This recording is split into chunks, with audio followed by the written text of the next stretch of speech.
studio. Also, from our city center studio, I'll be talking to Nerima Wako, who is a Siasa Plus Executive Director. Good evening, gentlemen and lady. Welcome to the program. Thank you. Prof, when you talk about democracy, multipartism in, Kenya, by extension Africa, you won't miss to mention the name of the late Kenneth Matiba. This is a man who passed on today. Perhaps just to help us, understand who this man is exactly, can you perhaps tell us what stood out in his character and, the time when he was a politician? Well, thank you. First, Kenneth Matiba was a very focused man. He was very affable as a person, easy to get along with. He planned carefully. He was very calculative in whatever he did. His every move was, you could see signs of care, concern, and even how to execute what he intended to do. So his well-known motto, forward ever, backward never, seemed to characterize him. Now, Matiba was a political phenomenon, and he became a phenomenon when he resigned from the Moi cabinet.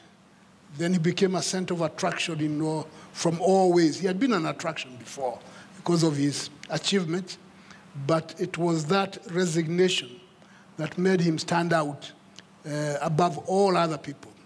The next thing that he did that made him stand out was when he teamed up with Kenneth Matiba to call for a public rally at Kamukunji in order to explain, this is what they said, to explain to Kenyans what it was that had happened such that the country was in trouble. They did not get a permit for that rally, and they were law-abiding people. So they actually called off the rally because they were not given the license. That did not stop the public going to Kamukunji on Saturday, July the 7th, which thereafter came to be called Saba Saba. Clearly, this is a man who has set precedents there in Kenya's politics. Thanks for that, Prof. And of course, we ran a well-detailed documentary a while ago about Kenneth Matiba and his struggles. Now, let me bring Nerima into this conversation. Now, Nerima, of course, Kenneth Matiba and team fought for multipartism. This was something that also took place in so many other African countries. But 30-plus years after, the 80s and 90s struggle, it seems, the same problems is still facing most African countries, even, with multipartism in place. What is lacking in Africa? First, I would like to say thank you for having me on the show. And secondly, condolences to the family of Kenneth Matiba. But when we look at our history, it also made me think about Steve Biko, who also was fighting for the rights of the people of South Africa, and he actually died in prison. And when he passed, he was being rushed to hospital, which was kilometers away from where he was being held. And so that was something that could have happened to Kenneth Matiba when we see how we talk about the stroke and his brain and how it was bleeding when he was in detention. But when we look at our leaders from our past, from Thomas Sankara, how they all had visions and dreams for the people of Africa to have access to basic necessities and equal opportunity. And that is something that Kenneth Matiba stood for, including gender equality. And so we had individuals who continued to push the envelope, who showed strength even when they were against regimes that were extremely powerful, intimidating, and used all sources and avenues that the state could provide to make sure that they were powerless and mute. But they still moved on, and even at his tender age, being one of the youngest to serve in public service and still continue to be hardworking is something that I would say is what we're lacking, where as young people, we don't understand the sacrifices that our past heroes in Africa pushed for us to even have these freedoms that we have today. It doesn't mean that when an individual is fighting for your rights, that as soon as they're fought for, that it stops there and it ends there. It's something that should be continuous, and it's only continuous when young people understand their history. But a lot of times we get to hear a lot of these histories, unfortunately, when people pass, not necessarily within the school system, for it to be continued to uphold according to our constitutions. Well said, Prof. Now, Nerima, now, Prof, perhaps when the likes of the late Matiba and all these people who fought, for multipartism, if they look back at history, since the 80s and 90s when they fought for multi-party system, what do you think they'll say? Are they going to be happy with the current status, not just in Kenya, but also other African countries? Because, for example, if you look like at a country like Zimbabwe, it's been run by ZANU-PF since independence. The same can be applied to, a country like Angola. So what can you say about that? Well, it's a mixed bag. And let's go back a little bit. The dream of African unity is not dead. It has had some hiccups, and so we deal with the hiccups as they come. Each generation has challenges that it has to meet and deal with them as they are at the time, without losing focus. So the generation of the Matiba generation of the 1980s and 1990s did their part. And in fact, they did help in opening up the political space, because that's what they did. They opened up the political space in many of the African countries, not all, but in many of them, they have opened up the space. We notice that there are a number of African countries where what we may call democratic practice continues unabated. It may not be golden, but it continues. If you look at our neighbors south in Tanzania, they continue to do very well with a few problems here and there. Kenya does fairly well with its own problems. You look at Botswana, it has so there are positive things, yet there are hiccups. And those hiccups are the ones that we have to deal with in every event that comes up. Yes, we have hope. The expectations are bright. There's no need of pessimism because we have a few problems here and there. Each generation will come up with its own focal point, focal people who are going to lead the way depending on the challenge that is available at the time. I don't think there is any reason for being pessimistic. As far as I'm concerned, the struggle continues all the time.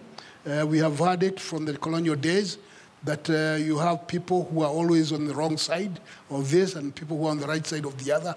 And even now, we have the same challenge. Yes. That there are Prof. people. Prof, allow me to engage Nerima now. Nerima, do you agree with Prof that there's no need to be pessimistic in this continent? And he has mentioned that there's some sort of a wind of change in Africa. He mentioned the example of Botswana, where we've seen peaceful transition of power.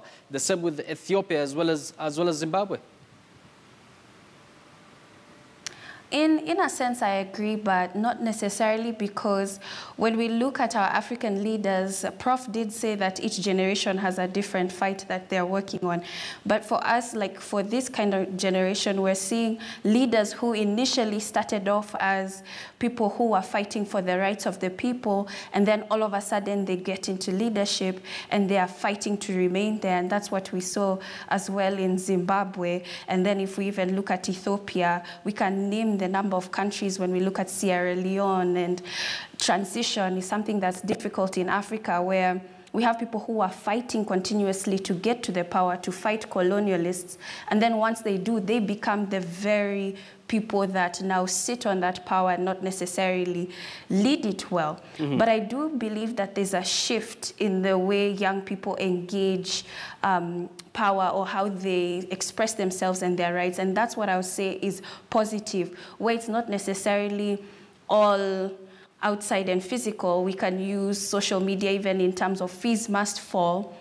in hashtags, and we saw that with the Arab Spring, where it didn't necessarily come off positively when we look at Libya or Egypt, which they're struggling with their leadership, but we saw young energy coming out using different mechanisms to do that and to organize. But where I guess they lack is in terms of what happens after you possess that power when we talk about transition, and that's something that Africa is grappling with, and we're grappling with leaders who are corrupt, misappropriation of funds. That's something that's happening in every country. We saw the Gambia when the president, when he lost his election, he left with most of the funding of the state. We've seen that in South Africa, now Zuma being charged for corruption.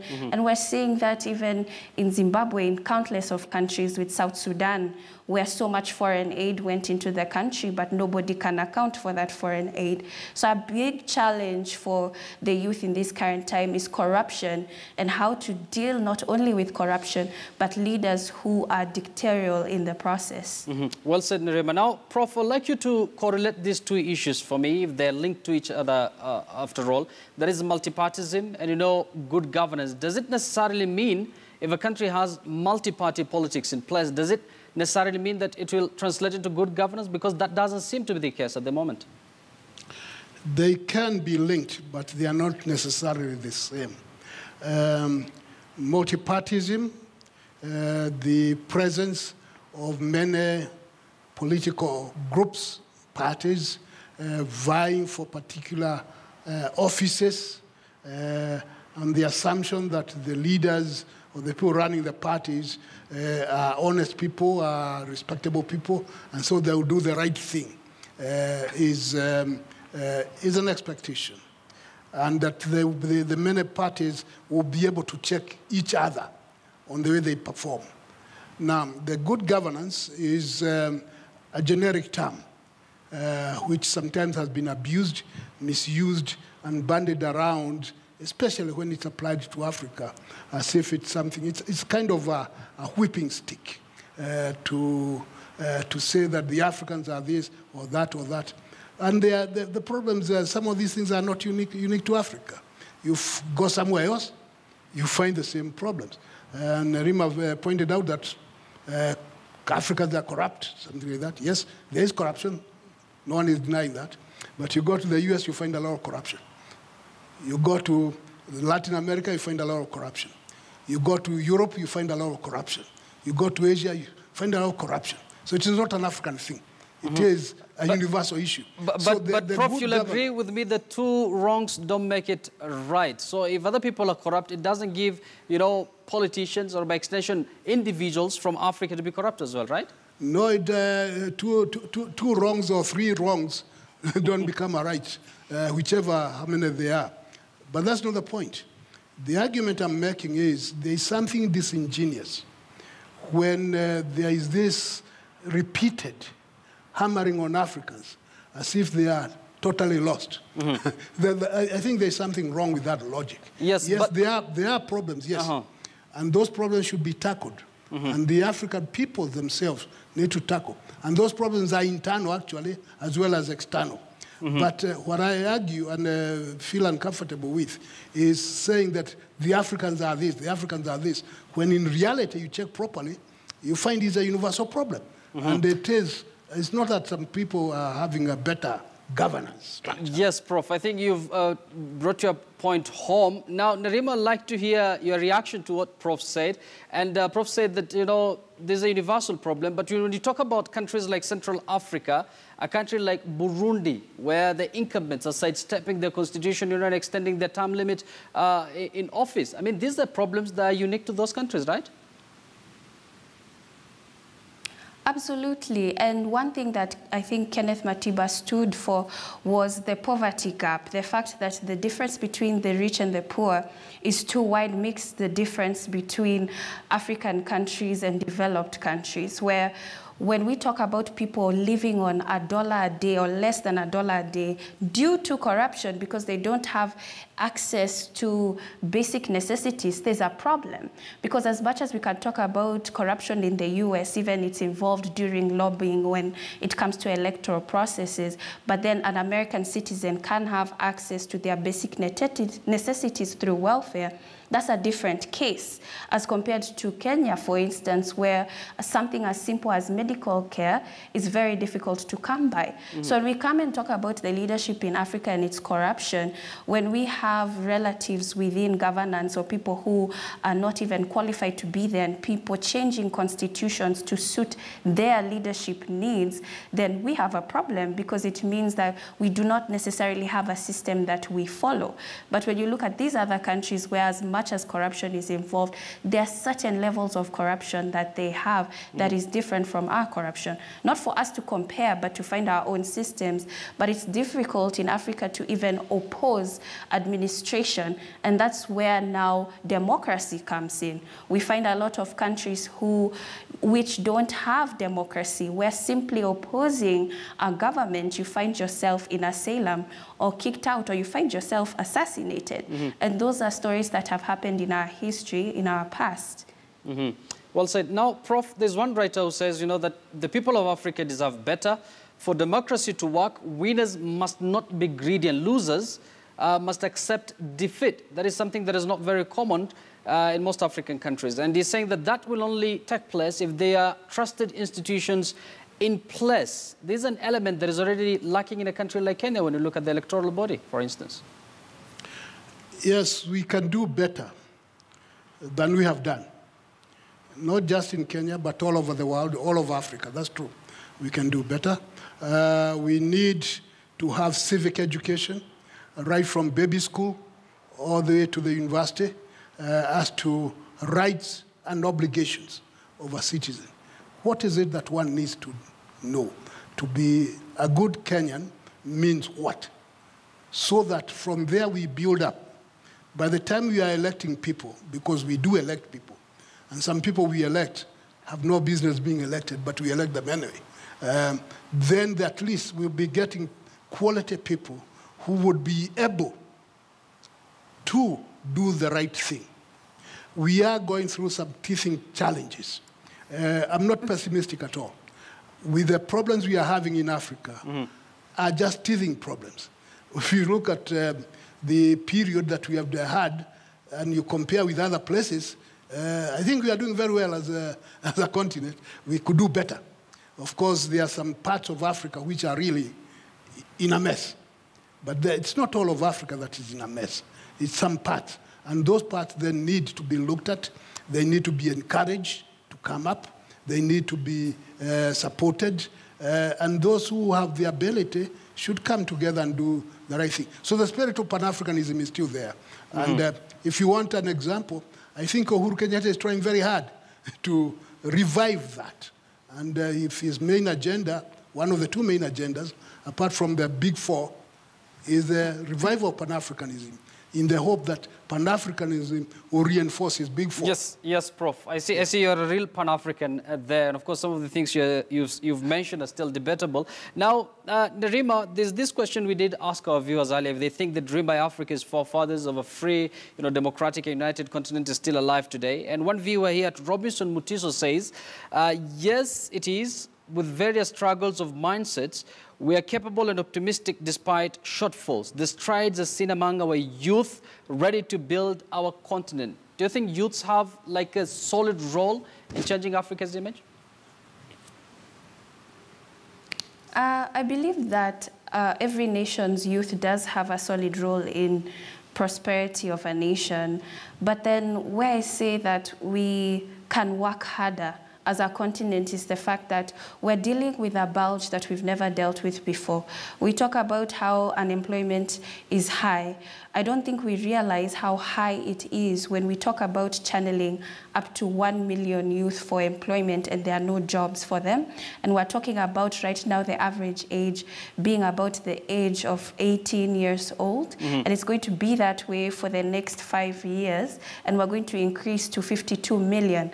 And this is Kenya only. jointly. So when we look at Africa as a whole, we have to have governments who are on their toes when it comes to being able to maintain their young people and channel that energy and giving them a conducive environment to be able to grow. So I do think that young people are optimistic. They have the zeal, the innovative ideas, but if they don't have an environment to grow, then it's useless because there's no seed to plant them, and young people are the seeds of a nation. Well said, Nerima. Unfortunately, we're out of time. Many thanks for your input. Nerima Wako, Siasa Plus Executive Director, as well as Professor Macharia Munene, who's a historian and international relations lecturer. And before we wrap up our show tonight, over to our images of the day. We take you to the military operations in the Sahel region.